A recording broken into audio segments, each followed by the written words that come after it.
What's good? What's good? Are we doing today, boys? Doing good. How you guys doing? Pretty good, bro. Pretty good. Yeah, I'm pretty excited for this week. I don't know if you guys can figure out why. I mean, if I had to take a guess, I would say it has something to do with the start time. You finally get that American experience for a change. Mm-hmm. Yeah, it does feel pretty good. I mean, I feel both like joyous and like insanely disrespected as well because it just throws me back to being a what do you call it, UFC 304, was it, in my fucking pajamas? Mm-hmm. But I'm still gonna enjoy the experience. It will be weird to like wake up in the morning and be watching a card over breakfast or whatever it's gonna be. It's gonna be a pretty sweet. So yeah, Yeah. I'm looking forward to that. We'll be Shout out to watching everyone it. who's turned up. Mm. We'll be watching it over breakfast too, because I ain't watching it when it's on. I'm gonna watch it when I wake up. You guys are scum. Crossover was saying the exact same. You have to do it once a year. Once a year, and you can't even show your boy some solidarity. You're like, fuck that. I'll wake up and watch it in the Nope. morning. Disgrace. Not gonna happen. Disgrace. Like, shout out to the boys in the chat, by the way, and those who have turned up. We really appreciate having you here. We got some early messages from like Andy B and JPL. I've definitely got to talk to you boys about the app that he's got going because he showed me a preview of it. It's really amazing. We'll talk about that later. Joe Hogan, shout out to you as well. And JVD, hope everyone's doing well. All right, so what do you boys want to start off with today? Definitely something UFC 309 related. Sounds good. We could. How about if we start with Mr. Bo Nickal? Mm. Oh man, that was wild. I didn't want to say I told you guys though. Yeah. Nah, he was. I mean, he was cautious, I guess. Like when I made this, I could have made it cautious, Bo Nickal, but that doesn't have the ring that boring Bo Nickal has. But I do like some alliteration. You know, as in yeah, my former profession, is something I always look out for. people like alliteration. Good. But no, he was I don't know. He should have done more against somebody, the caliber of Paul Craig. But maybe not. Maybe he is where he's supposed to be. I think all those dreams of him fighting and beating Hamza Chimaev, I don't even know if their paths will cross at this point. I mean, it's not looking that way. Yeah, I think it's unlikely to. What do you reckon? What do you reckon, crossover? How did you feel about the Bo Nickal experience? So very similar to both you guys, but I'm gonna find a silver lining in it. In that, for me, Bo Nickal's striking is never gonna get better if he doesn't work on it in an actual fight. It's the only way. It's the only way he's gonna improve that part of his game. Like he has to implement it. He has to use it. But on the flip side, I mean, I definitely think we got to think about, like he went into the fight and he took the route with the least amount of obstacles, because all three of us know Paul Craig offers no threat on the feet. Like he's not you're not worried about him having success or finishing you or anything like that. Now, yes, Bo's a wrestler and he can go and grapple, but you would be right where Paul Craig wants to be as well. And yeah, like you believe in your ability, but why not force your opponent to fight in a realm where he offers you no resistance at all? So I'm trying to find a silver lining because, I mean, Bo Nickal's still very young in his career, still learning, and it's only going to get better. You got to think about it. The guy's not going to look like this in a year, you know? Yeah, I'm not so disappointed by the performance so much itself. I think the issue I have is the way that he self glazes so much. I think that's the big problem that I have with it. It's if he'd come out at the end of it and just said, you know what, it wasn't my best performance. There were things that I did well. I think a lot of people would have laid off him a bit.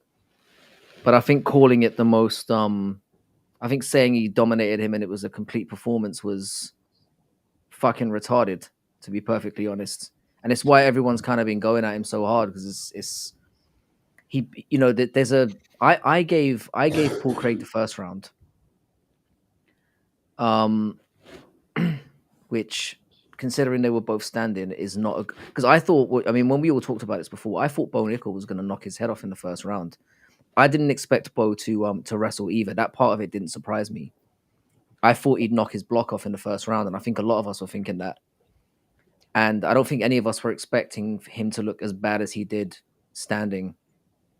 Because once Paul Craig figured out this guy's not going to take me down, he was just able to keep at a certain distance and just, you know, pick away with leg kicks. And to say that it was the perfect performance, I think, is the problem that I had with it. It just felt delusional to me. And the fact that he keeps coming out every week and saying, oh, if I got matched up with Khamzat Chimaev, I do this. If I got matched up with this guy, I do that. Right now, he looks miles and miles and miles off where he's saying he should be. So I think if he laid off sucking his own ball sack, I think he'd be all right. You know? But I personally don't think he's gonna. I personally don't think he's gonna ever become a champion. I don't expect that, and I think the UFC is gonna have to be very careful about where they match him up, because the next one could be a really bad one for him if they're not careful with it. But yeah, that's where I'm at with Bo Nickal. Shut your mouth. Where do you think where do you think his ceiling is? Top 10. I reckon top 10. I'm doing another one of those wild ones where I say something and it's just, we'll see. But I'm going top 10. I mean, it's not a crazy take, dude. It's not. What do you think, Cross? I think he can get into the top 5, bro. I mean, he's got so much growth left, and he's so young in the sport. I think having that base and it always being there in his back pocket. I mean, I know middleweight right now is definitely getting very deep as a division, so I definitely can see there's a lot of landmines along the path for him, because the division is just getting deeper. But I mean, I think he's still got a lot of potential left. Like, I don't think it's fair to judge him right now and look at the product we see right now and say, oh, this is the same guy that is going to be the finished product down the road. There's to an extent I agree with you. I think we're in a fair place to judge him though, because he's talking a lot of shit. Like if he was just remaining quiet and going out there and doing his thing, that would be one thing. But he's bringing on this kind of abuse because of the way that he's talking about people. And the issue that I've got with him is, like, I know that he's very young in his career. He's not. This isn't a 23-year-old or 24-year-old prospect we're talking about. He's 28, right? 27, 28. He joined the MMA game really late. His striking against Paul Craig looked shocking. And on top of that, he's not a very good jiu-jitsu practitioner either. So when he kind of cracks into that, somebody in the chat is suggesting somebody like Jack Hermansson being next. When you think about somebody who is, I mean, I know Jack Hermansson doesn't really excel anywhere, but somebody who is literally, not to do a play on here, but a kind of a jack of all trades like he is. I think that could prove to be a really, really difficult test for him, because I think, like, the problem with what you get with some of these wrestlers is that's kind of, it seems to me that's all he's really got when it gets to those upper echelon type situations. I mean, his striking looked great against Val Woodburn, big deal, and it didn't look that great against Cody Brundage, who's a bit of a step up there. And now we've seen him fight Paul Craig, who, let's be fair to Paul Craig, I love Paul Craig. The premier dick slinger that he looks like. But he's not it as well. Like, he's not somebody who you should be having trouble with at this stage. He's a one-trick pony. Paul Craig is, and it was a pretty close fight, all things said. So I don't know from what we're looking at him now, there's every chance that he could, go on to do amazing things. But like I said, he's 28 years old. And he looks like he's got a long way to go in a lot of departments. And from what I've seen so far, and as you said, how stacked middleweight is, I think he's going to struggle. But the UFC is going to do everything they can to give him the best route to get there. So he does have that on his side. I got a question for both you guys. How much more does his striking have to improve for him to be a threat at middleweight with his wrestling? Because I feel like it doesn't have to get a lot better. It's just got to get a little better since he has such good wrestling. You can take that one first, Jax. I think it has to improve in the area of handling different scenarios. Like if you're fighting somebody whose ground game is dangerous, then okay, now what are you going to do? You know, like I feel like right now they are trying to build him up as a fighter and improve him and his different skills. But after you get to a certain level, now it's about scenario training. And he hasn't reached that part to the scenario training. And that's when you start to throw in different techniques, like Max Holloway, when he got to a certain level, he started to throw in, his spinning kick that was decisive in him winning against Justin Gaethje. It's things like that he's not able to put into his game yet because he hasn't reached that level yet. So I think it's just a matter of getting to that level and then starting to add different techniques that are going to be helpful for him specifically. And he's just not there yet. And I don't know who it was that put the Hermanson versus Nickal fight. Like, I don't think that's fair to Hermanson. He just fought a person that was a up and comer, and he did what he was supposed to do as a vet and put Jack or Joe Pyfer in his place. So it wouldn't be fair to match him up against Bo Nickal at this point. Like I don't think that's right.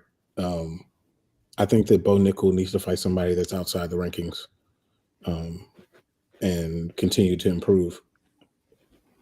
I think that's what they'll do with him as well. I think that performance, whatever Bo Nickal thinks of it, I think they're going to look at that and think, yeah, he's still got a long way to go. And to answer your question about the striking thing, I think he needs to. His striking's not flatline god awful, but what I would say is because he doesn't have huge finishing potential outside of either catching somebody, that's pretty much where he's at.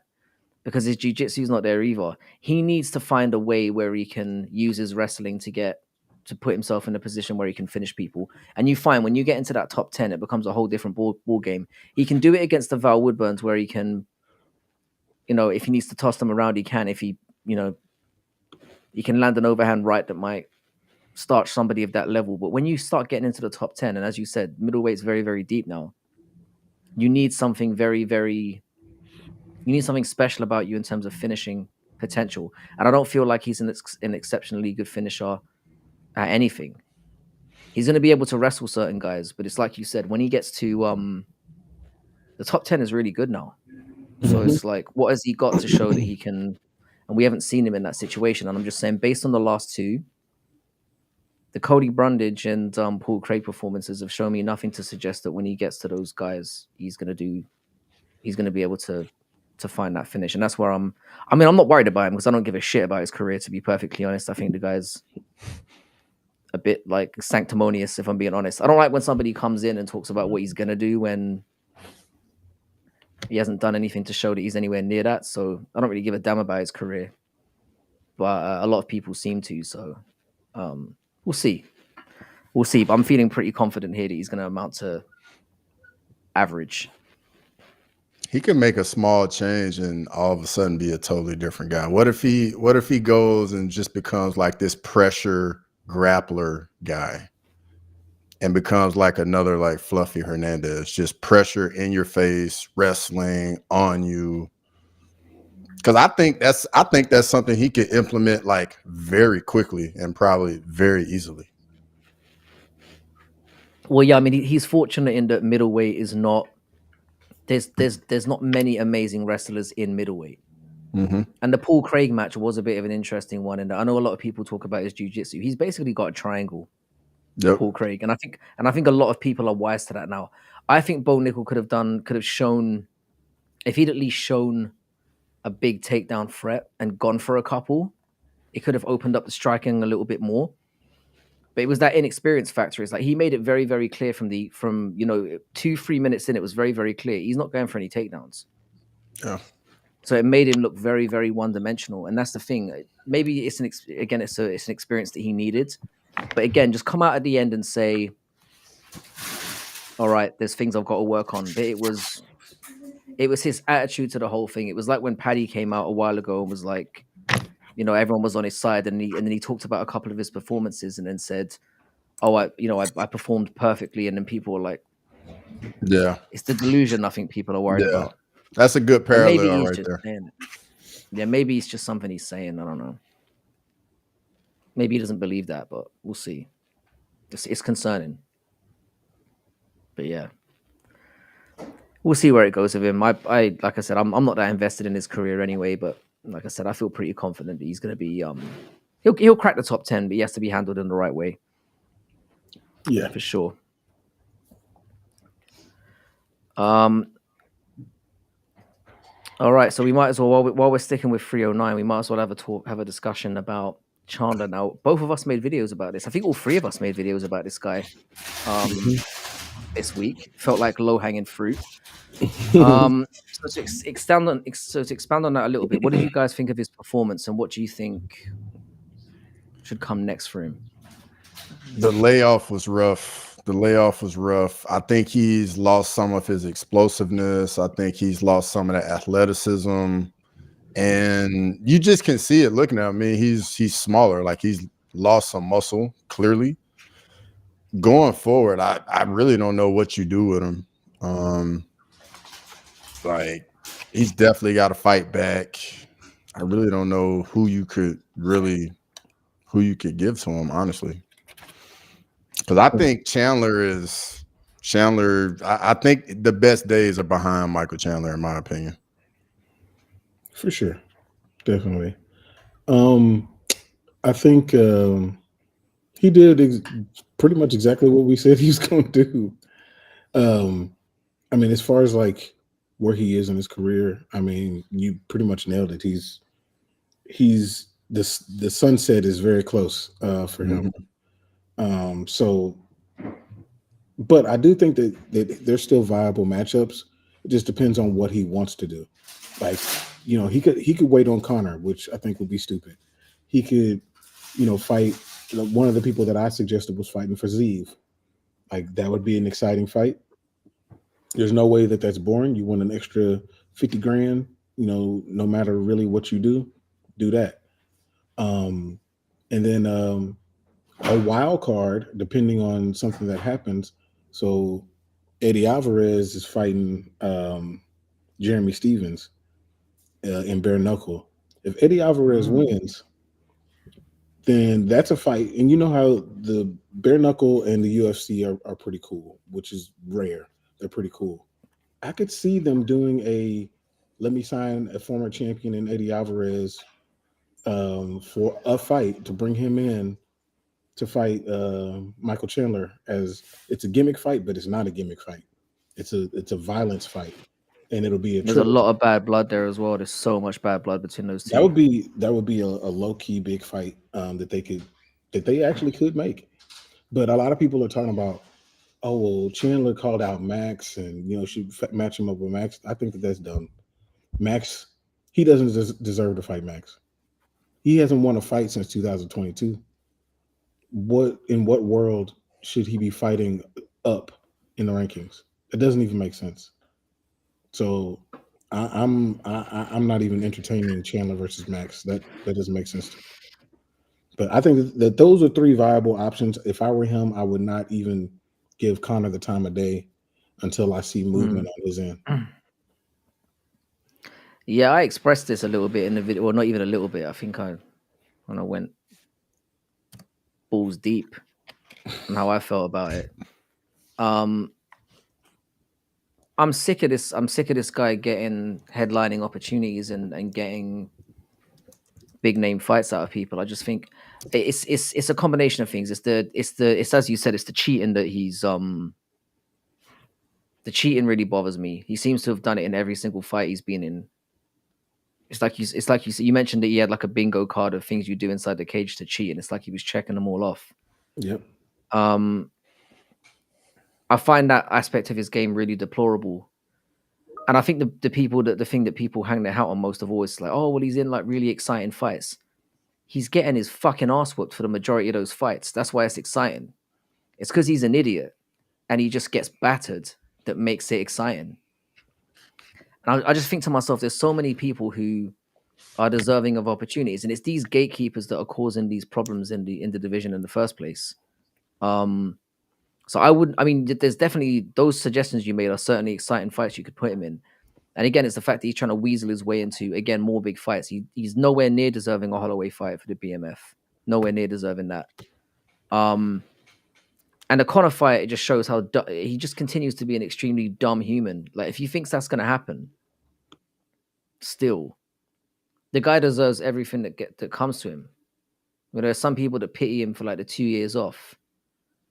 He stays off for 2 years and then calls the guy the same name out again. You're an idiot, bro. Like, it's just, I would put him against somebody who's, like I said, exciting and up and coming and just outside that ranking spot. I know they won't because they pay him a lot of money, but you could build a future star from that. It's, like I said, I mentioned names like Ribovich and Rebecki. I'd like to see him fight people like that, where you get like a really good stand-up scrap, but he's on his way out the door, and you've got these young guys who are coming up. I like that as a prospect as well. I like the Fiziev call by Jax. Because Fiziev's pretty young as well, and Fiziev's somebody who's deserving of a ranking fight. Very unlucky against Gaethje, could have won that fight, and also got injured against Gamrot. Gamrot, yeah, which was just really unfortunate. So I would say that he's, of all the fights coming up, he's probably the most deserving of, especially as now that Chandler's rooted in that number 7 spot somehow as well. He was in number 7 when he fought his last fight before Oliveira. He's lost 2 fights and he's still number 7. So go figure. But now that he's camped in that spot, somebody who deserves that spot deserves to fight him, and I think Fiziev's probably one of the big ones. So I like that one as well. Yeah, it's a nice little tune-up fight too. Like for Fiziev, he's been out for a little while. You fight a person that's a little bit older, but still has something to prove. Like it's a good one, because I'm sure Fiziev was probably looking at, either Chandler or Beneil Dariush, who everybody's trying to fight, because it seems like the straggler that everybody's trying to pick off. So why not beat up Chandler and start his little march out of the rankings? Benny's the get right fight. It really, I mean, a lot of people seem to be thinking that. They think that Benny is no joke. I'll be careful with that one.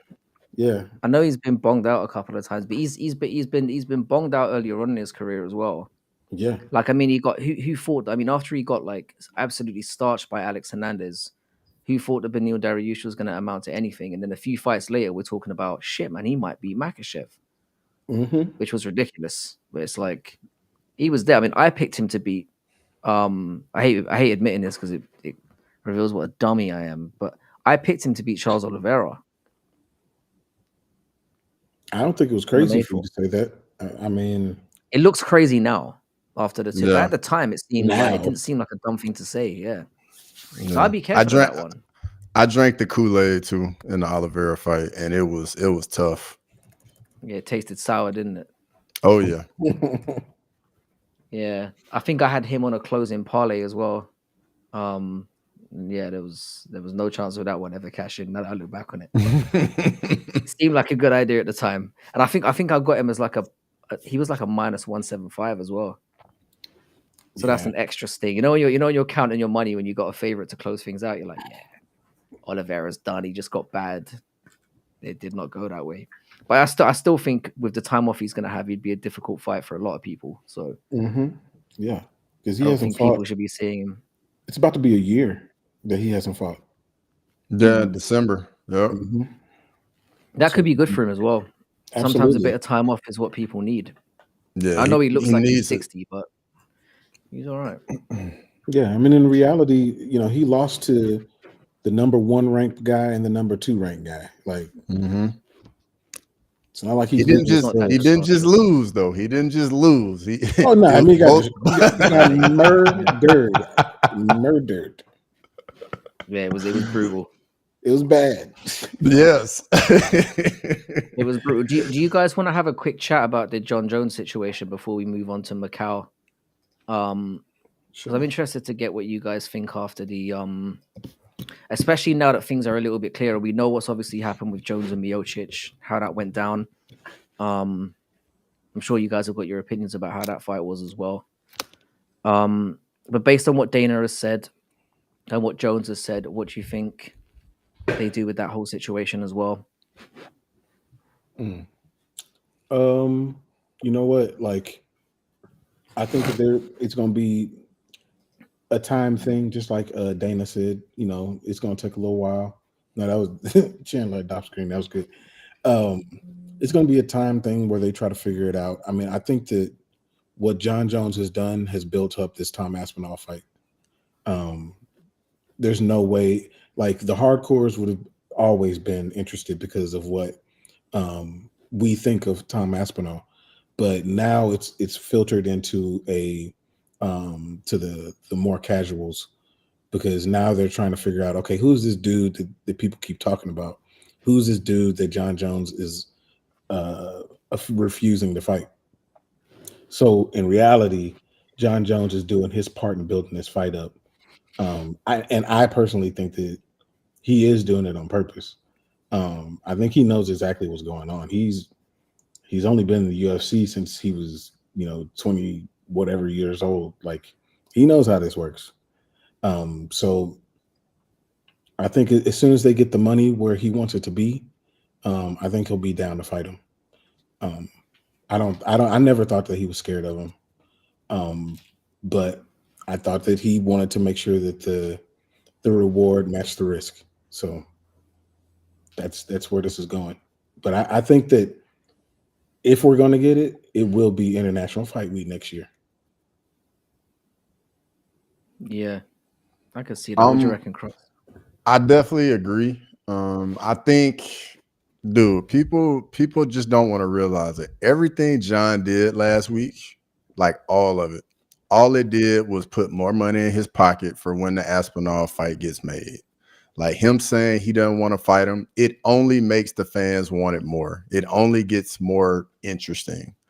And he's taking the biggest star currently that's active in the UFC, Alex Pereira, and using his star power to only amplify it. And I mean, guys, it's brilliant. It's brilliant. And then on the flip side, John knows, like, in the UFC wants this to happen. It's the fight, and they gotta back the Brinks truck up. Like, they gotta pay me my money to make this happen. And I think it will get done. John's a competitor. John's not afraid of Tom Aspinall. This guy's been fighting killers ever since he was 20 years old. Like, that's just nonsense. But it is a great fight. And I definitely, because think about it. Before last week, people weren't up in arms about the Aspinall Jones fight. Like, the hardcores were, but like people that don't really follow the sport like that, they weren't talking about it. But now you got people that tune in to 309 because of John Jones. And now those people are talking about, well, who's this guy that, like, he won't fight, like Jack said? You know what I mean? So I think it was just brilliant. Yeah, I don't mean to follow the theme that we've had these last couple of weeks where I played a contrarian. I swear to God, I'm not doing it on purpose. I think that's mad, bro. I think he is scared of him. I think he doesn't want. I think everything that's coming out of John. I know that there's an element of wanting to build up the fight and wanting to build up the payday, but I think this all happened accidentally on John Jones's part. I think he genuinely wants the Alex Pereira fight, because bear in mind, this is something he's been saying for well over a year now in regards to Tom Aspinall. He's kind of set his stall out very, very quickly. He knows the threat that he poses, and I think John Jones is weighing up the. I think that, again, I hate referring to Guru as often as I do, but the video he made regarding their potential matchup, I think, was kind of spot on, in that it's kind of bizarre to me how Jones isn't mentioning anything financial when it comes to the Pereira fight, but he seems to be very heavily on that when it comes to any potential matchup with Tom. And when he talks about fuck you money, I think what he's expecting or hoping for is something in kind of the 40 to 50 million range, and he knows fully well that the UFC are not going to give him that. What could potentially happen? I do like the prospect of the Saudis potentially coughing up the cash to make that happen, because I do think that's where we're at with John Jones. He's basically going to be like, look, he knows how dangerous this fight is. And I think he knows to himself, like, look, if I'm going to take it on, it needs to be a figure that he probably thinks the UFC are never going to give him. And I think that's part of what the gamesmanship is all about. I think the pressers were very, very telling in him saying one thing in terms of, I want the Pereira fight or I'm walking away. And then you've got Dana on the other side saying, nah, it's Tom Aspinall or it's nothing. And you will be compensated. That's the fight and you will be compensated for it.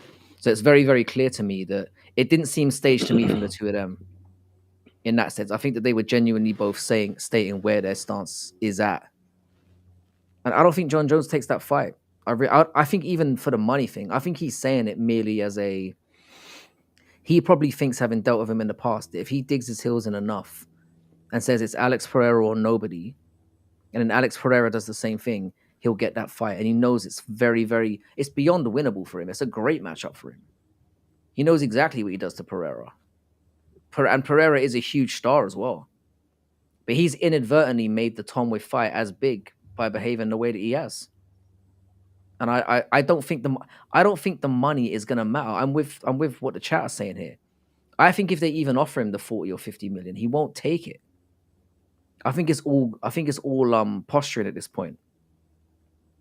I think he knows what the threat is, and I don't think he wants any. I'm gonna be real. He knows what time it is. Yeah, I guess think about look at his entire career. You don't want that fight. I don't think he's scared of him. I don't think so. But I mean, we won't know. We won't know. I mean, as far as them posturing, from the press conference, I do believe that is where the negotiation starts. Give me the easy fight, but pay me more. And then they meet in the middle somewhere where, because Dana said, he'll be paid, he'll be compensated. What does that mean? There's no dollar figure on that. Of course he's gonna get paid. They all get paid to fight. So I think there is a negotiation that's a major part of it, and that negotiation started as soon as that spinning back kick landed.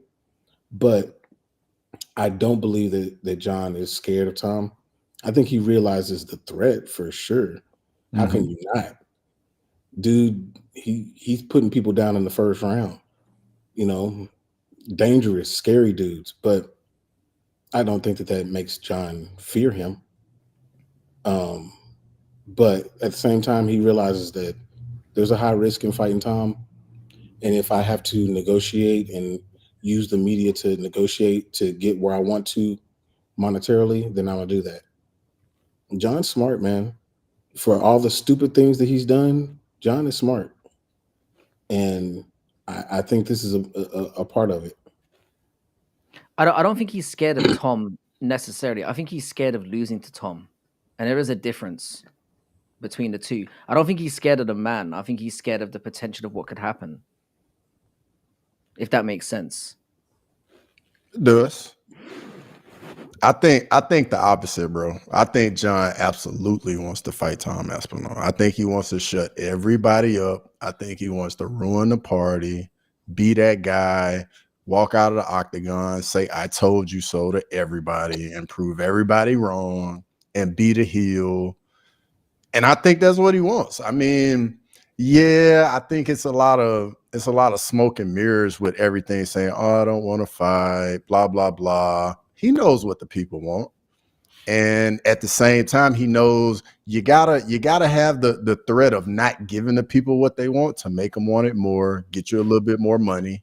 Because at the end of the day, if he gets in there with Aspinall and he beats Aspinall, it's gonna be a lot of upset people, because a lot of people don't want to see John go in there and beat Aspinall. Frankie, how would you feel if John beat Aspinall? Be honest. I'd be unhappy, but like it's not. You know, we've all got like our favorite, but I'd respect John for taking the fight, and I'd be like, you know, the only reason why I've built up such a, because I used to be a big John Jones fan, like Jackson knows this as well. Like when we first started on this channel, on the channels, I used to speak very, very highly of John Jones. And the reason why I don't entirely buy into what you're saying is because he's constantly downplaying Tom as if he doesn't even deserve to be at the table. That's the issue that I have. If you're trying to build the fight, he's almost saying like, "Oh, he doesn't even deserve this fight with me. I want guys who are like legacy fights and this and that. He doesn't even, you know, this guy's just a flash in a pan kind of thing." And I think if you're trying to build the fight, that's not the best way to do it. In my opinion, it's like, I don't know. I don't love that side of it. I think it doesn't happen. I'm gonna be real. I reckon he walks away from a lot of money, and he ends up getting. I think the Pereira fight is possible, because even Dana like folding back a little bit and saying, "Oh well, if Pereira and Jones badger me," I didn't like that coming out of him either as well. Because I think Dana knows that Aspinall and Jones is the fight to make. He knows that. It's probably the biggest fight the UFC would have ever done. But even him conceding that point of, oh well, if Alex and Jones were all over me, I'd give it to them.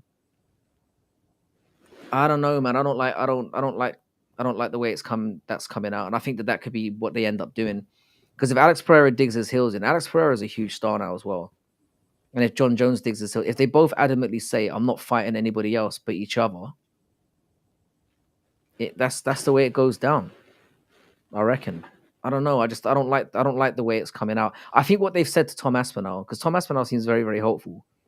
He had a meeting with them directly after UFC 309, and they've clearly said to him, "Look, if we've got to pay him 20 or 30 million, we'll do it." And we know that there's a big disparity between what the UFC consider a lot of money to be and what John Jones considers fuck you money to be. Because I think it will be more even than what he asked for to fight in Garny. More than I think we're talking 40, 50 million is what it's going to take to get him to take this fight, I reckon. And the UFC ain't going to give him that. I don't know. I don't love it. I don't know. This is one of those we can't solve it situations. We got to wait and see how it shakes out. And it's crazy that it affects two different divisions. Because if Alex, digs his heels in, then now you got Ankalaev over here like, well, what am I supposed to do? And then, John Jones will be holding up the division for another year. So I don't know, man. I mean, I hope it gets figured out soon. But I don't know. It's a problem because there's no other options for Tom Aspinall. Who do you put him against now? There's no, you can wait for Gon and you can wait for Gon. If Gon beats Volkov, it'll be Gon. You can get, but then Gon got absolutely annihilated by Jones. He's still got that stink of that on him. Exactly. So that's the problem. He would need to go out there and be amazing to make that even in any way interesting. I got a way. This could have all been settled months ago. All it would have taken was for Tom Aspinall to have been like, Alex Pereira, come up here and fight me for the interim heavyweight title. And if Aspinall had to beat Pereira, there would have been this conversation would not be happening. This could have been settled months ago. That's all Aspinall had to do. Like, oh, I'll fight you at UFC 307. We can fight for the interim heavyweight title at UFC 307. It could still be settled. The UFC have played this so badly. They've played this so badly. Because now you can't strip John Jones because he's saying he's not retired and he's just defended. So he's in play, whatever way you like. They could have done this they could have just said, fuck it, you haven't fought for a year. And we talked about this multiple times. It should be, if you don't defend for a year, you get stripped. Yep. It's that simple. And they could have just laid this, so they could have put John Jones in a much weaker position. And she'd be like, all right, yeah, you can fight Stipe, we'll give you your money, but it's not for the belt. Tom Aspinall's the champion. And then it gives, because I don't think Pereira really cares about Jones or Aspinall either way. I think Pereira wants a third belt, and he might as well go for it at his age. I don't think he cares who it's against. Yeah, and John Jones has the title. I agree with that. Because if Pereira comes out and says he wants to fight John Jones, the fights get made. Like we all can feel how we want to feel. If Pereira comes out and says he wants to fight John Jones, because John's already said he wants to fight Alex. That's literally all it will take, and the fight will get made, because it just would be too much money. Yeah, and they run the whole prospect as well of like, because I think most of us who know the game quite well, and it's being spoken about in the chat a bit as well. We all know what John Jones would do to Alex Pereira. We all know what Tom Aspinall would do to Alex Pereira, and that's not shitting on the guy. This is a guy who was getting taken down by Michaeladis 2 years ago, and we're gonna put him in there against John fucking Jones or Tom Aspinall. His name should not be in the equation. The way that the Alex Pereira thing gets elevated up. You put him, if he goes in there against Muhammad Ankalaev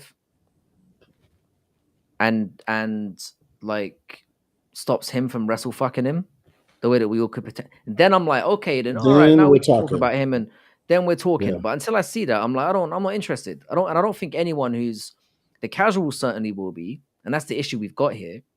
But that base of hardcores that tune into cards every weekend, there's only one fight we want to see, and I think it's in a lot of danger right now with Jones being such a massive pussy. Keep it real. you guys can say what you want, man. I think he's an absolute vagina out here, and I think that's how he's rolling. Your line of thinking is the most popular line of thinking for sure. I would definitely agree with that. Most people, I mean, I'm seeing it in the chat too. Like most people think that way. And it remains to be seen on whether y'all are right or we're right. We're just not going to know what they're trying to do. It's probably going to take like 6 months to shake out as well, because that's another problem. I got another question. What if we get the Alex Ankalaev fight, right? And let's say Alex wins by KO and Ankalaev doesn't wrestle. We're still going to be in the same spot. Like, well, we don't know if he really can do it. We will, and potentially it could happen. Well, the thing is that I don't mind that as much, because then Alex has cleaned out his division for sure. Then it's done, and then he has a right. I mean, I personally think he's got a right to fight at heavyweight now. I do believe that, but I don't think it should be. I don't think John Jones should be dictating it after the way that he's stalled the division for as long as he had. And the fact that we have an interim, it's more on John Jones. I think Betty's alluding to this as well. This is on John Jones because Tom Aspinall is the interim champion and he's defended the interim belt. This is fucking ridiculous. To turn around and have like an interim, bear in mind, we have an interim champion because you pulled out and because you were inactive. I know you got injured or whatever, but we have that interim champion because a direct result of what you were doing. So like, it's ridiculous. He should be fighting. The fact that we're even having this conversation is mental. We have an interim champion who's not only got an interim belt, but defended it. And you're going, no, I want the other guy from the other division who hasn't even cleared out the last guy. It's fucking retarded, mate. This whole thing is stupid. We shouldn't even be having this conversation. John Jones should be fighting Tom Aspinall. Alex Pereira should be fighting Muhammad Ankalaev. And the fact that Jones has even got us talking about this. This proves what a slippery little fucker he is. Do you know what I mean? He is slippery, dude. He is slippery. And the thing is like the negotiations are like this. John, Dana, Hunter, Sean, they're in the room negotiating with the door closed. Tom's sitting outside, holding on to that belt.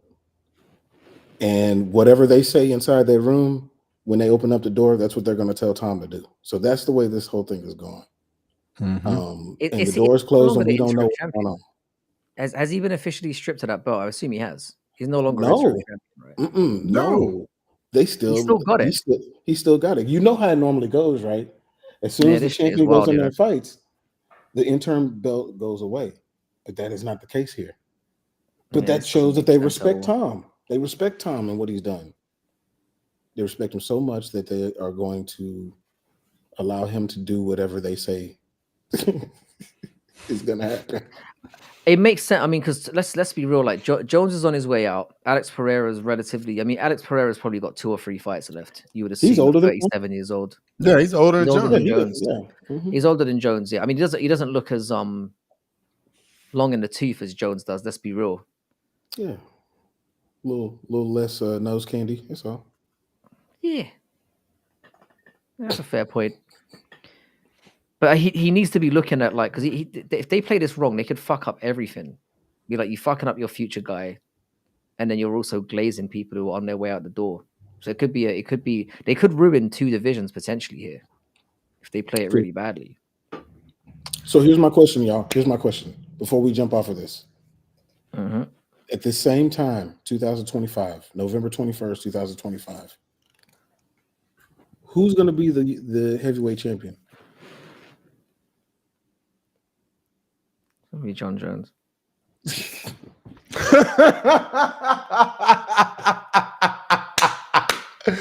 Oh yes, put his feet to the fire. Put his feet to the fire. Do you know how he's gonna be champion? I'll tell you this now, bro. Yeah, he's gonna be saying, I can foresee this. It's gonna be the same thing that we predicted last year. Do you remember where he's like, he's either not gonna fight or he's gonna have a fight booked and then he's gonna pull out. And I think it's gonna be that. I don't think he's gonna beat Tom, for example. The reason why I think he's gonna be champion is because I think he's either gonna get the Alex Pereira fight, or he's going to stall it out for as long as he can. And we talked about Spite as well. Yeah. He won't just walk away and leave the belt on the table because he doesn't want Tom to pick it up either. Because this is the kind of guy that we're dealing with. And that's what I think we get. I think he either presses hard as he can for the Alex Pereira fight, and we get that in the middle of next year, or he doesn't get it, and then he maybe agrees to fight Tom and then pulls out, fucks around, and then disappears off into the sunset. He's a scumbag. Why are we shocked? Oh, you guys seem surprised that I'm suggesting that he's an absolute like arsehole. I mean, like, what do you mean, John Jones? That's funny. Cheddarhead summed it up as well as I possibly could. There we are. Yeah, that's where I'm at with it. I do think John Jones won't be beaten because he's too. He won't take him. He's not going to take the fights that he should fight. He should take, and that's where we'll be left. I'm sorry to be the bearer of bad news, but I know how this guy operates. It's the smart thing to do. I'll be honest. If I was John, and I'm being real, for all the shit talking I've given you, I'm being honest here. Yeah, if I was John Jones, I wouldn't fight Tom Aspinall either. It's too risky.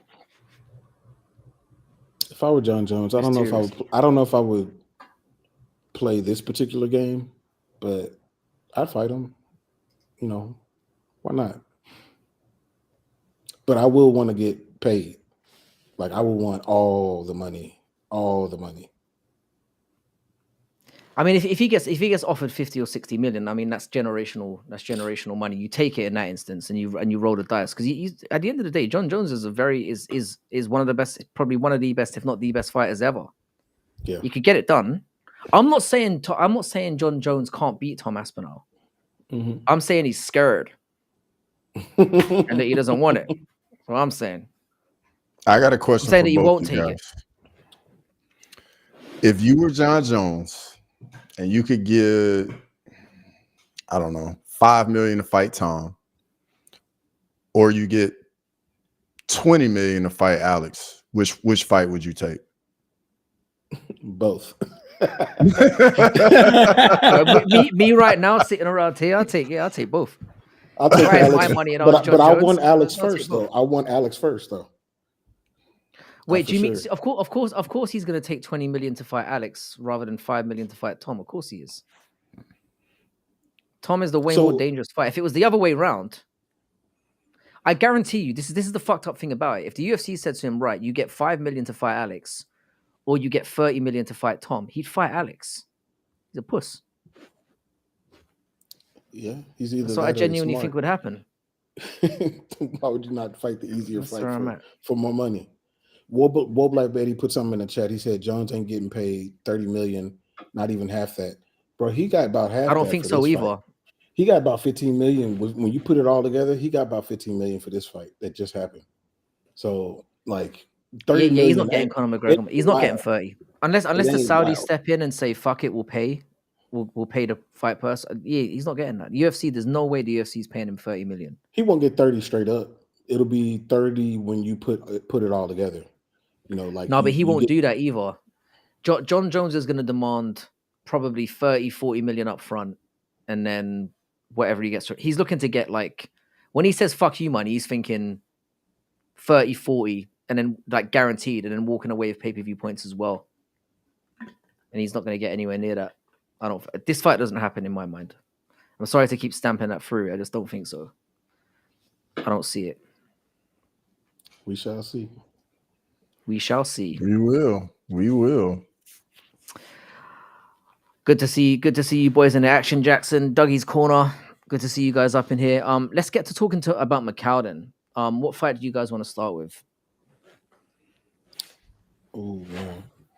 I love the start time, by the way. Of course. We know. We know you love the start time. We know. I like the start time too. For that side of the world. I thought you meant you're just gonna wake up anyway. Yeah, I thought you just because you're gonna wake up in the morning anyway and watch it on replay. Yeah, it ain't gonna be no different. That's all.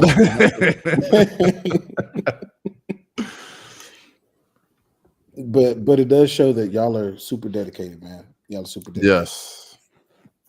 I ain't got that kind of. Yeah, and to be fair, it shows it when you come over here. Betty will tell you this as well. Like when you come over here and you get like a live crowd in the UK, we move differently. Like the atmosphere here is unbelievable. We're real fight fans out here, motherfuckers. All right, so in terms of MACAU, then who do you want to discuss first? Because I don't want to go over all the fights on the card. Because I'm going to be honest, I don't know who half these fuckers are. Not even close. Like I know that a lot of them are like road to the UFC fighters. I don't watch road to the UFC. Yeah, I don't care if that makes me a casual. I don't watch that. No. They don't really advertise it as much either over here. I didn't even know it was on. I'll be honest. Yeah. I had no idea. So we can talk about the Volkan Ozdemir versus Carlos Oberg fight. Yeah, that'd be a good one to start with. That'd be a good one. What do you guys reckon? What you got, Jax? No, you got it, brother. I was about to throw it to you. I was about to throw it to you. Okay. All right. All right. So, like this fight, man, Carlos Oberg is up against it in this fight, dude. Because, Volkan Ozdemir is a lot better than people give him credit for. I feel like first of all, I love his nickname. Like No Time, like that's such a dope nickname, dude.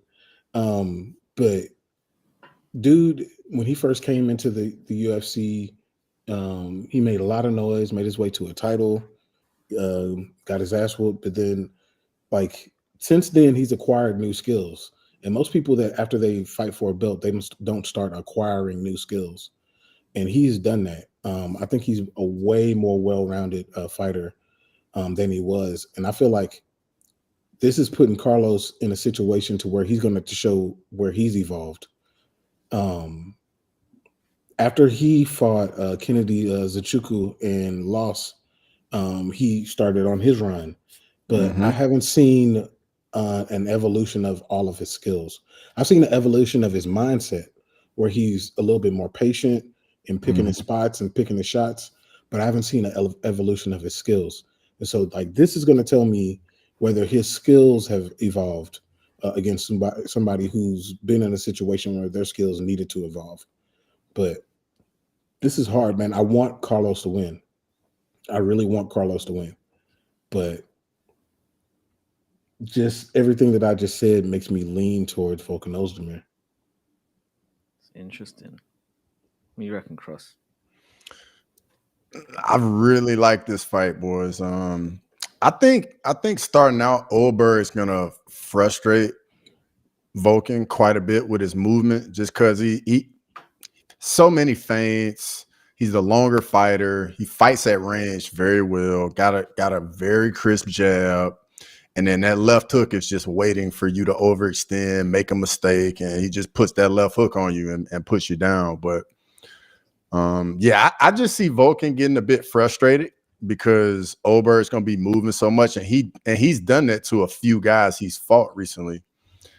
And I think Oberg is going to be the faster guy as well. And I just think Oberg is going to be piecing them up. And then Oberg is just going to have to walk through some fire to get to him. and he's gonna have to try and find a way to slow Oldberg down, because eventually that's how Kennedy got him.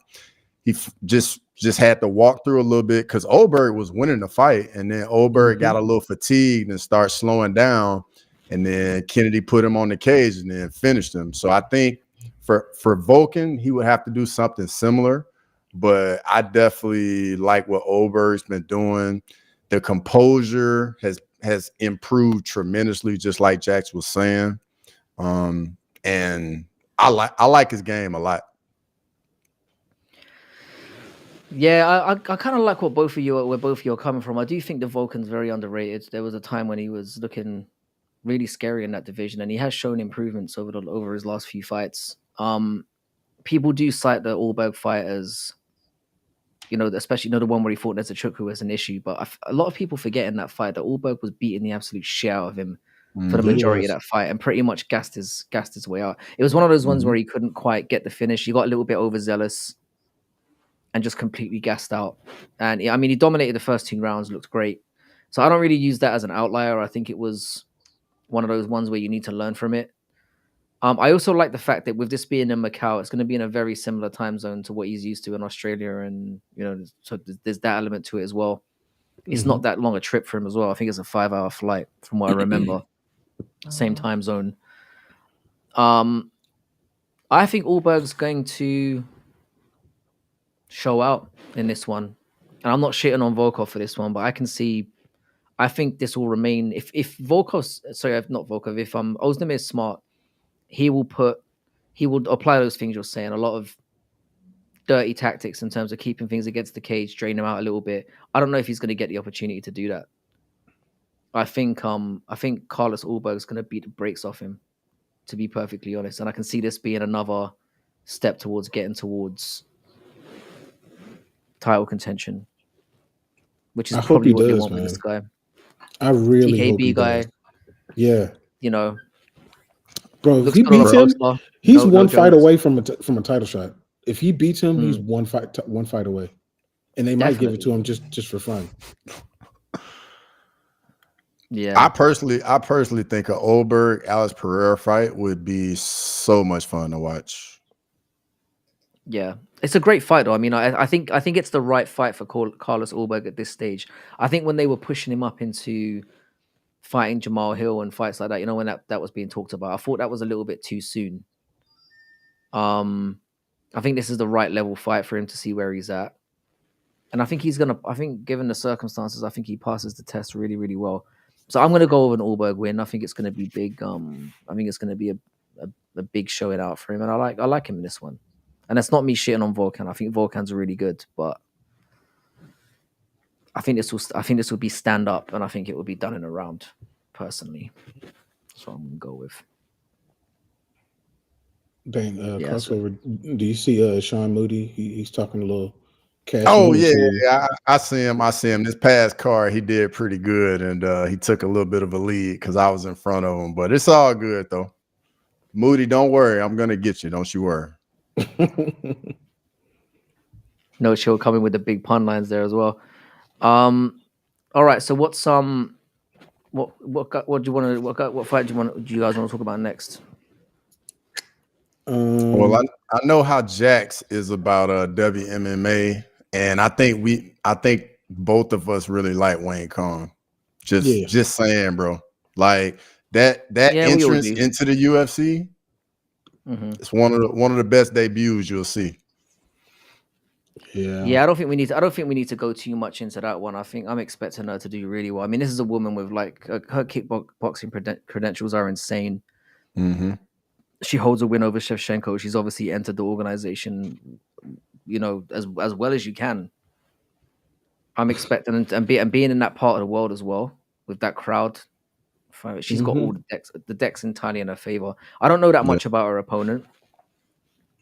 Gabriela Fernandez. Whatever, bro. Whatever. Lala, you're very right. He don't. I tried. I couldn't give a fuck. Really couldn't care less. Nah. She's gonna knock that girl out, man. Mm-hmm. She is. Yeah, it's gonna be brutal. Mm-hmm. Yeah.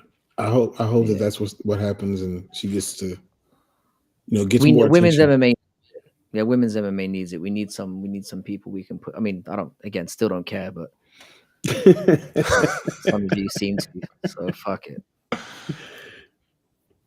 Yeah, I think You Wang might. Kong. I mean, she's gonna be on everyone's. I very rarely bet on women's MMA, but she's in my parlay. I'm not even gonna pretend that she's not, because I think she's a lock. Just as a win or as a certain win. I've just got her. So I don't trust women that much. I don't trust any woman that much. She'll win. I'm not going for no knockout. You crazy? You have your mind. She could go in there and lay an egg. Like, we don't know. I'm not Possible. that trusting. It's my money, bro. You crazy? Women are my money. True. You crazy? Don't go together, huh? Nah. No, but the next fight is the Song Kanon against Muslim Salikov. And that's an interesting fight. Mm-hmm. Yeah, I like this. Cool. I like this fight as well. Mm-hmm. I don't know, man. I'm not really sure how to go on that one. I think I'm leaning more towards Salikov. I think. But I don't really have a strong reason why. Like Salikov is, I didn't realize he was as old as he is, man. Mm-hmm. He looks it too. And well, it's hard to tell sometimes with some of the Dagestans. Like they be living a rough life over there. I'm like, yeah, dang. their 6-year-olds look 60 and that. Yeah, I see what Man. you're saying. Yeah, working in coal mines or what? I don't know what they do over there, bro. But it's rough. Bro, they up on that mountain, dog, carrying rocks every day. Rock farmers. I don't know what they do, Mm-hmm. but I don't know, man. I think I'm leaning Muslim Salikov on that one for no real reason. I think. Well, I talked to Max Griffin. I actually just posted that interview that I had with him, and we talked about a song a little bit, and I guess maybe that's stuck in my head as far as why I don't think that he would win that fight. But yeah, I'm leaning towards Salikov. Yeah, so it's a tough fight for me because I think Salikov, I think he'll be kind of explosive in that first round. And I think that's when he'll be his most dangerous. But as he starts to get a little bit fatigued, because I mean, he is 40, and he starts to slow down a little bit, I think that's when Song Kanon can get back into the fight. Because Song Kanon, he gets hit a lot. Like he takes a lot of damage. I kind of was back and forth on it, but I ended up leaning with Song Kanon. Yeah, this one's kind of because I'm not sure how much I believe in. I mean, I do think Salikov is good, but Kung Fu is a little bit goofy to me. Do you know what I mean? Yeah, it don't feel real. Yeah, I don't feel real at all. I mean, Salikov is decent, and I mean the age thing does come into it. Again, it's going to be in Song Kanan's neck of the woods as well. I do think the home advantage thing is going to be big as well. I'm kind of with what I do like about Salikov is he does have the ability to like make things dirty against the fence as well. He's not afraid of putting on a show at this point. He's just looking to get as much win bonuses as he can, and I think Song Kanan's in more of a position where he needs an explosive win to keep himself in the UFC because he's coming off a couple of losses as well. I know they're against good competition, but he could be getting his marching orders if he doesn't show out here. Whereas I think Salikov is just seeing this as one more payday, which could be a problem. So I don't know. I think I'm gonna go with Salikov by decision, but it's a tough one to call. Yeah, it is. Do you have that in any of your parlays? I've got Salikov. Yeah, I just feel like I think at the odds I kind of like it. I think he's good. I think Song Kanan's decent as well. I mean, he put up a very good show against Ian Garry, had him wobbled there. Mm-hmm. So I don't know. He's a good fighter. And again, he's not exactly young himself either. You got to remember that. Yeah, he's 34. The thing is of Kanando, he's been in so many fights, and he's been hurt a lot more than Salikov has. Mm-hmm. So I think like I said, the age thing doesn't I think people forget about that quite often. There's 34, and then there's are you 34 in fighting years? Yeah, And that's I think very Kanan's one different. of those guys Kanan's one of those guys who's taken a few beatings. So yeah. And I mean, he is tough. So I mean, Action Jackson's making a good point here. It's like he is a tough person to finish. I don't expect to Yeah. see a finish in this one. I think it'll be a great fight. I can see it being a war, an old man war. But I'm just tipping Salikov. I think he's a little bit slicker, as goofy as Kung Fu is. I think he'll Yeah. touch him up a little bit more. A tough one though. And as Betty said, Salikov has slowed down quite considerably. So Yeah. it'll be interesting. Yeah. It'll be interesting. Yeah. So the next one, co-main event, Yan Xiaonan against Tabitha Ricci. Another women's fight, but this one's a little different. This one's got, I think this one has a little bit more interest.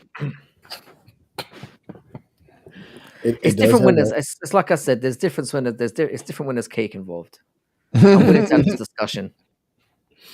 Yeah, we have had this one, but how do y'all see that one?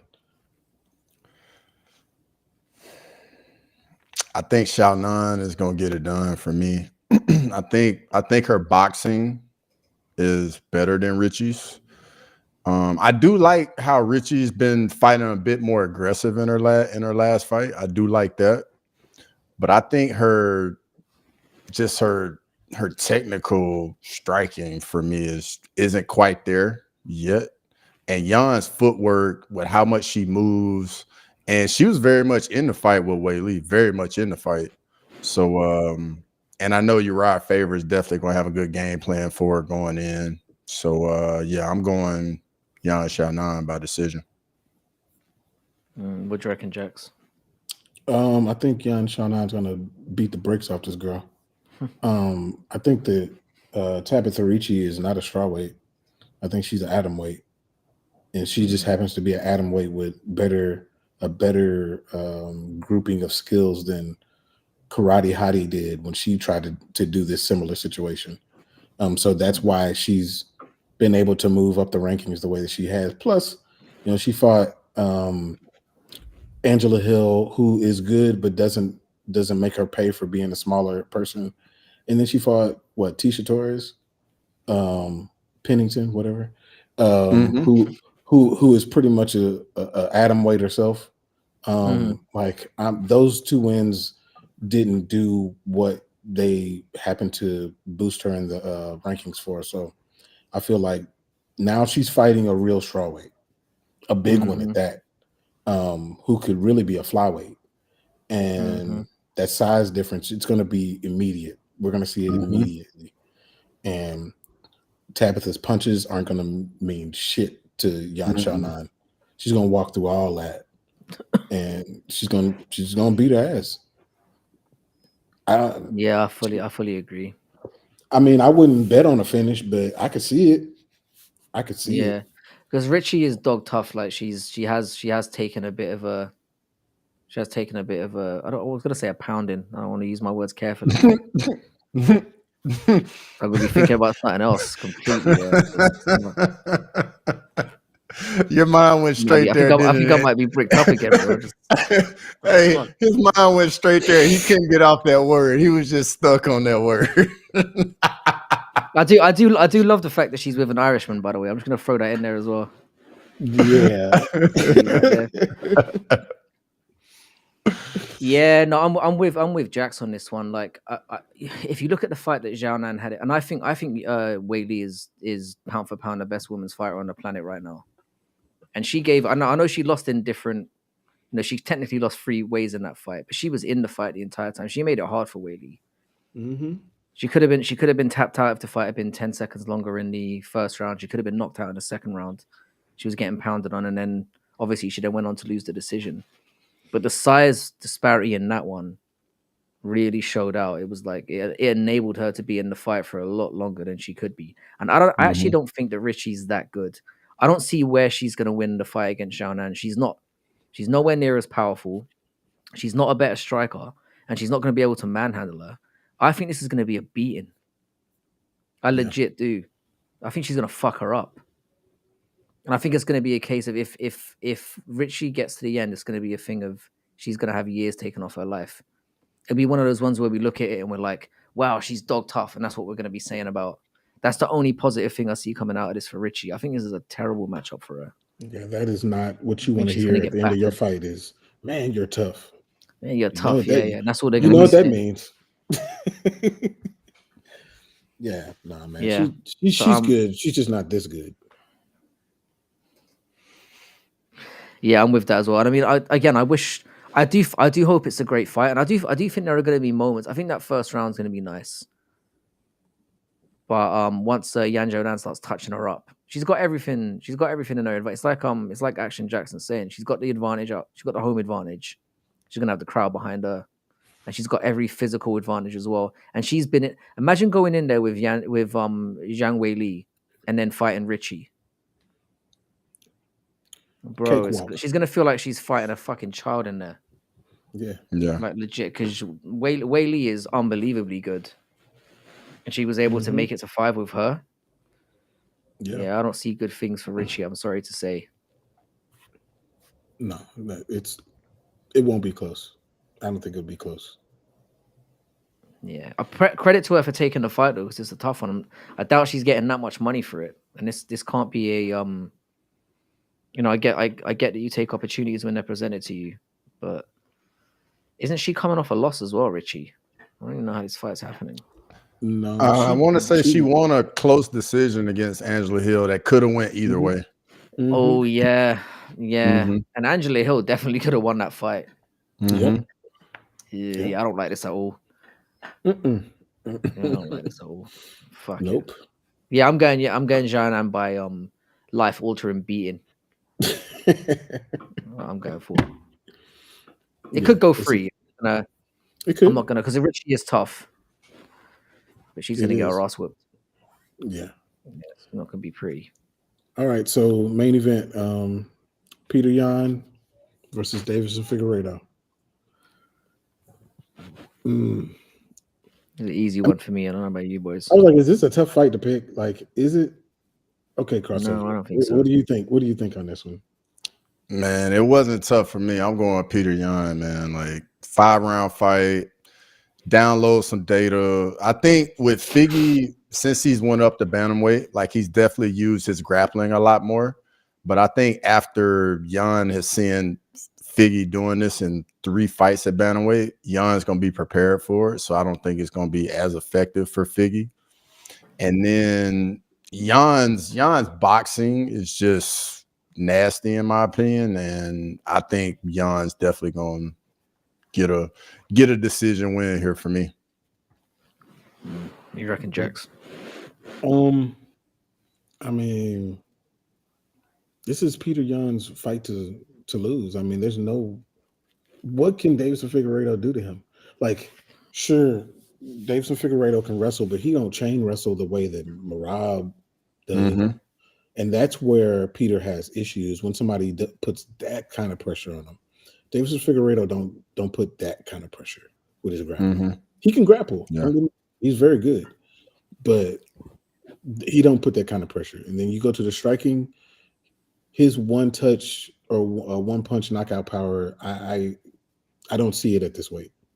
I haven't seen it up to this point. Not to say that he can't strike, because he can strike very, very well. He did drop Cheeto.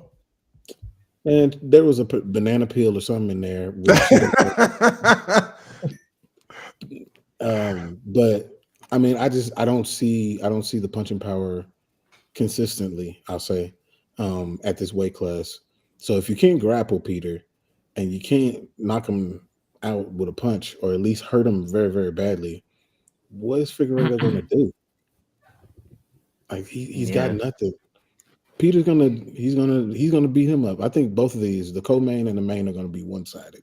They're gonna be beat. Yeah, I can potentially see that as well. I'm definitely on the side of Piotr as well. Again, looking at Figgy's career at bantamweight, I know the Rob Font win does look a little bit better,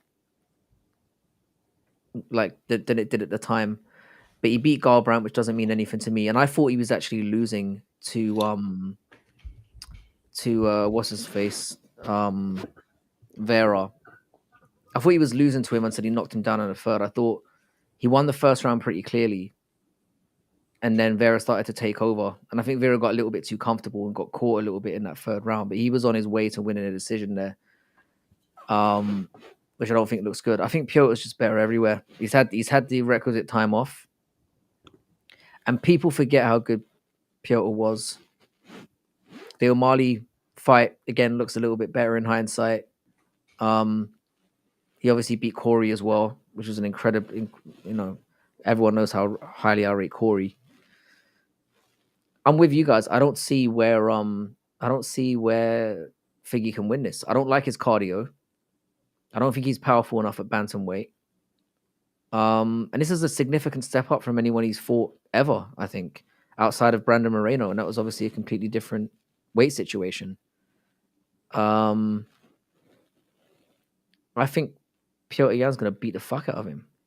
I think the first round will be close. They'll be, tapping away. And I think Piotr takes over from there. And I quite like him to finish the fight a bit later. I can see him winning and, I can see Figgy being exhausted by the time the fourth or fifth round comes about. And getting just an exhaustion-based TKO where he just gets broken down over the course of a fight. I like a late Yan finish, fourth or fifth round. That's where I'm going to go. Yeah, I would agree. Not to mention, Peter Yan is 5 years younger than Deiveson Figueiredo. Nope. So he's the younger man as well. So that has to factor in. I mean, I wouldn't be surprised if it went to, like as Lane's suggesting, and I wouldn't be surprised if it went to the scorecards either. I just think Yan has every advantage. The time off he's had, the strength advantage he's probably going to have, the cardio advantage he's going to have. I like Yan in this one. And I think the odds are good on it as well. I think you can get pretty good. I mean, I think it's like minus 175 or something. I really like that. I think he's someone you've got to have on those parlay cards this weekend. And he gets to scoop up all that work that Figgy's done to establish himself in the division and put himself right back there, which is where I think he should be. No, I like it. I've got Yan winning this one. So, for the winner, do you think that this is a title eliminator? The number one contender fight? The reason why I think it could be is because this is what I'm talking about, scooping up his work, because you feel like if Figgy wins, he probably deserves it. So if Figgy wins, he probably gets a title fight. Because it would be his fourth win at bantamweight. He's a former champion. It would be cruel to not give it to him at this point. But if Yan wins, I don't know. I think Yan might need one more. And it depends on the nature of the win, because we know how this business works. If either guy goes out and knocks the other one the fuck out, you're suddenly in that conversation of like you're the. And I think especially as Betty's saying, in Figgy's case, there's no doubt that like he's done enough to deserve something from this. Being a former champion and winning 3 fights in a weight class above, this has got to be an eliminator for him. But I think Yan's a little bit of a way off. That's where I'd call it.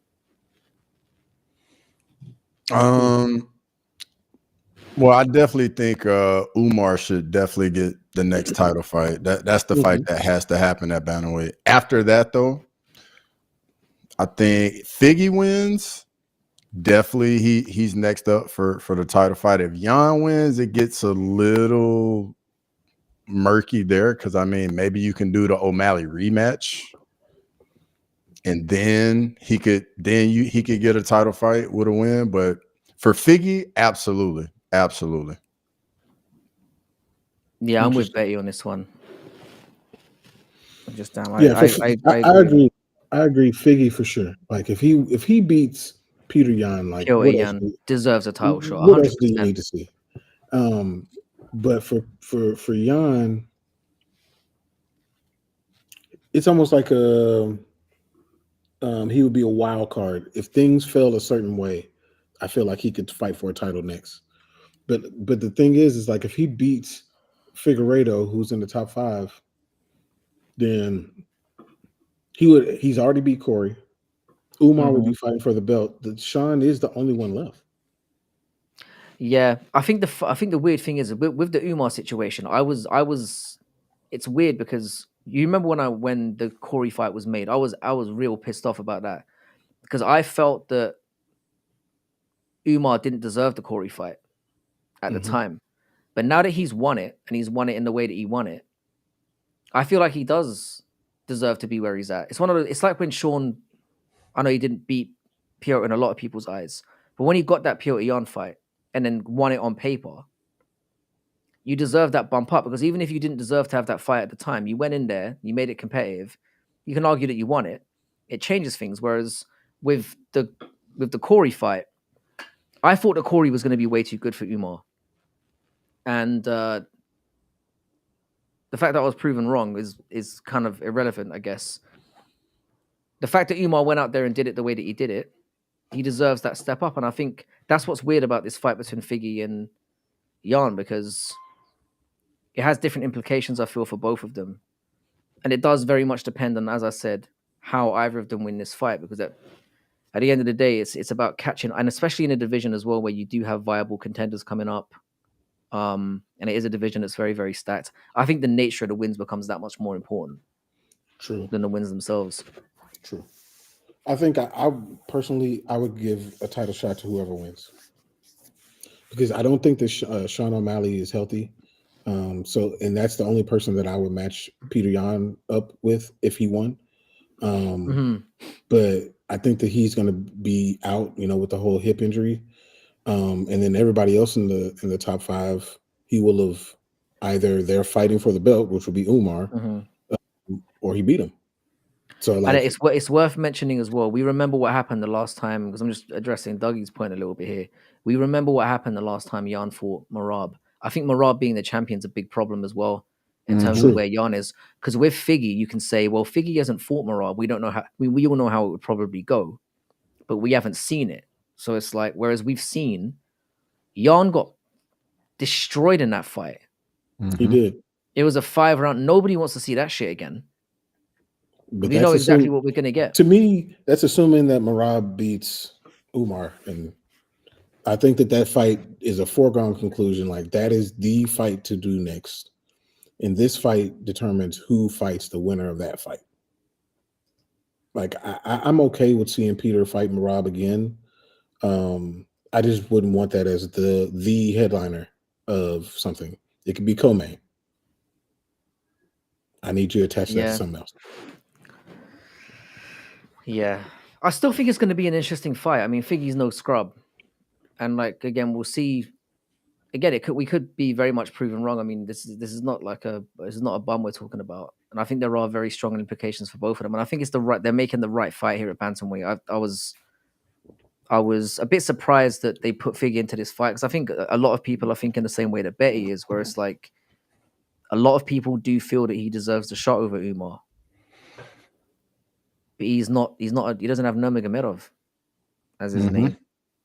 Yeah. And that goes a long way to getting you opportunities. Yeah. Unfortunately. And being undefeated as well, too. Yeah. Yeah, there is that element to it. And I don't think they really want Figueiredo at his age becoming bantamweight champion now because they know it's going to be for the short run. Whereas you get Umar in, who's how old? 30. You get him in there. He could actually, again, he's a Nurmagomedov that I actually like because his striking's quite pretty to watch as well. He's like one of those new breeds of Dagestanis that are coming up, like Usman Nurmagomedov as well. Yeah, the guy who fights at Bellator. So those guys who aren't just like very stifling wrestlers. They can actually stand with you and give you problems as well. I mean, he showed that with Corey as well. And he's a guy that you could have as a champion where you're like, shit, he's genuinely scary because you could put him in there with a striker and he can do his thing. And you could put him in there with a wrestler and he can do his thing. So I think they're all kind of gearing towards wanting, and he's the right age as well. He's got the right name. It's not fair, but we know how this business works. And that's probably where it's going to go. But this fight definitely answers a lot of questions. and it's an interesting matchup, and it's I think it's going to be a good fight. I'm looking forward to it. Yeah, I think so. Same. And thank God for this start time. I'm never going to stop waxing about this, man. I'm going to be enjoying this over my eggs Benedict, boys. Enjoying that with your beans on toast. How dare you? That's racist.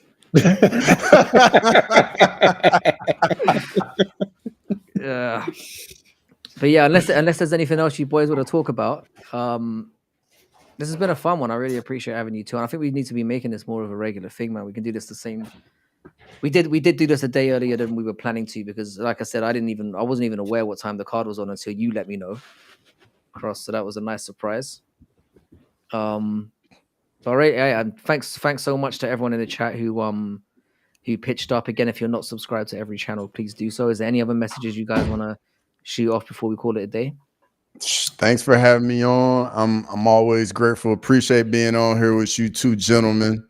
Always enjoy the chat, man. Look forward to doing more of it in the future for sure.